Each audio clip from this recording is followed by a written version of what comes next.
But I absolutely think that we should be replacing some of those coal-fired power stations with small to medium-sized modular nuclear reactors. The technology is developing. It'll secure jobs in this region. No, Gina told you to say that. Reliable baseload power. She's just a clown. Well, the first thing I'd say is that the small modular nuclear reactors that you're talking about aren't even invented yet. So let's get the facts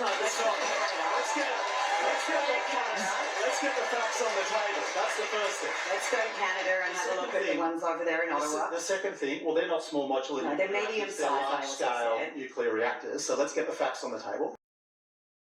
The second technology is moving. May I allowed you to finish your answers. The second thing I'd say, you mentioned Tomago Smelter.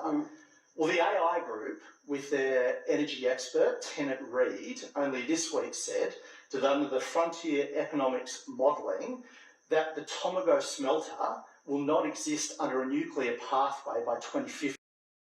And for people in Wyong, that means 1,200 direct jobs under threat and 3,000 indirect jobs. So if people in Wyong aren't directly affected and this by bloke's this a Liberal, plan, they will know someone who will be if that Tomago Smelter goes out. Because let me tell you, under the frontier economics modelling, it shows 40% less demand generated from the electricity system under AEMO's alternative pathway, which is the step change pathway. And finally, to your question, Jill, what I would say is that I don't think anyone in this audience believes that a nuclear power station that's not going to be built till at least 2035, and that's the most heroic assumption anyone has ever said, right, is going to help anyone with their power bills today. It's just not, okay? What will help people,